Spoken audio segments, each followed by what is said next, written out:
अस्सलामुअलैकुम दोस्तों, मैं हूं असलम आलम और आप देख रहे हैं गल्फ एक्सपर्ट। दोस्तों, इस वीडियो में कतर के बारे में कुछ लेटेस्ट इन्फॉर्मेशन शेयर करने वाले हैं। तो आज की वीडियो हम शुरू करते हैं। आज का जो पहला अपडेट है वो है लेबर मिनिस्ट्री की तरफ से। लेबर मिनिस्ट्री की तरफ से कहा गया है कि लेबर मिनिस्ट्री का जो वेबसाइट है और दूसरे सोशल मीडिया पर जो अकाउंट है, सिर्फ इसी पर भरोसा किया जा सकता है। लेबर मिनिस्ट्री के नाम को यूज करते हुए कोई भी दूसरे अकाउंट से कोई भी अपडेट, कोई अनाउंसमेंट या जॉब के बारे में एडवर्टाइजमेंट दिया जाता है तो ये फेक होगा, इस पर भरोसा मत करें। ऐसा करने वाले के खिलाफ लीगल एक्शन लिया जाएगा।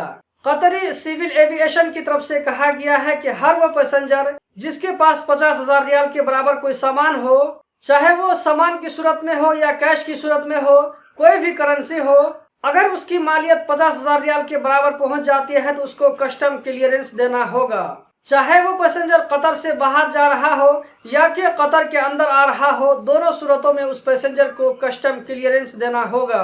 ऐसा न करने वाले पैसेंजर के खिलाफ लीगल एक्शन लिया जाएगा। कस्टम क्लियरेंस के लिए जो फार्म है वो आपको एयरपोर्ट पर मिल जाएगा।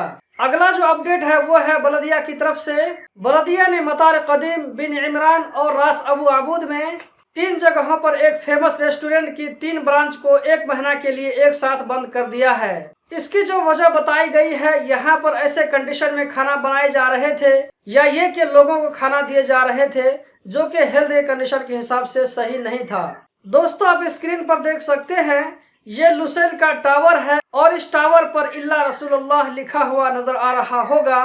आपको बताता चलूं कि 27 मई को इंडिया में मौजूदा हुकूमत की एक स्पोक पर्सन ने, जिसको अभी हटा दिया गया है, लाइव डिबेट में कुछ ऐसे सेंटेंस को यूज किया था जो कि गलत था, जिसके खिलाफ पूरे गल्फ कंट्रीज में एहतजाज हुआ।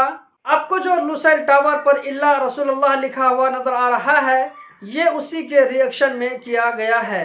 दोस्तों, इससे पहले मैंने अपनी कई वीडियोज में बताया था कि MOI की तरफ से QDI Qatar digital identity application launch होने वाला है। इससे पहले ये एप्पल वालों के लिए लॉन्च हो चुका है। अब ये ऐप एंड्रॉयड फोन वालों के लिए भी अवेलेबल है।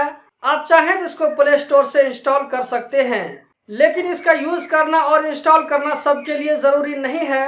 अगर आप चाहें तो कर सकते हैं, अगर नहीं करेंगे तो कोई दिक्कत की बात नहीं होगी। इसमें जो अभी सर्विस दी गई है वो है आइडेंटिटी वेरिफिकेशन। MOI के वेबसाइट तक बिना कार्ड रीडर के आसानी से पहुंच सकते हैं।